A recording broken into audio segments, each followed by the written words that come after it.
दो विषयों के संदर्भ में आपसे स्पष्टता चाहिए।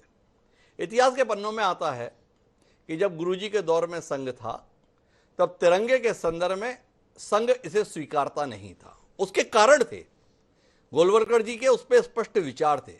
वो भारतीय संस्कृति की अभिव्यक्ति भगवा ध्वज में देखते थे। तीन लाइनों के संदर्भ में उनका मानना था कि ये फ्रांस की कॉपी कर लिया। उनके तीन संदेश थे, उन तीन संदेशों को हम अपने साथ लेके बैठ गए और कुल मिला के ये भारतीयता की अभिव्यक्ति नहीं है।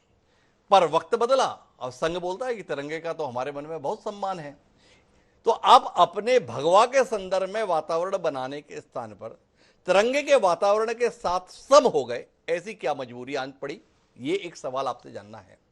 और हिंदू राष्ट्र की परिकल्पना के संदर्भ में भी आपके विचार वक्त के साथ बदलते हुए दिखाई देते हैं।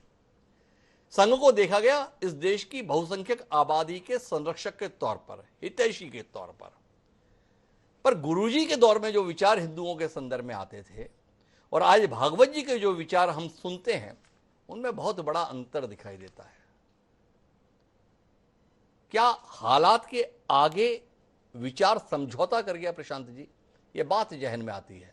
आप जैसा विचारक हमारे साथ में है, इन दोनों विषयों के संदर्भ में जो समय समय पर चर्चा का हिस्सा बनते हैं, आप अपनी दृष्टि से समझाने की कोशिश करेंगे? जी, आप पहली बात तो एक बात मैं स्पष्ट कर दूं कि चाहे परम पूज्य गुरु जी से लेकर आज तक या डॉक्टर हेडगेवार जी से लेकर आज तक संघ में कुछ बातें अपरिवर्तनीय हैं, वो कभी नहीं बदली, ना कभी बदलेगी, जो सरसंघ चालक जी ने अपने भाषण में भी कही थी।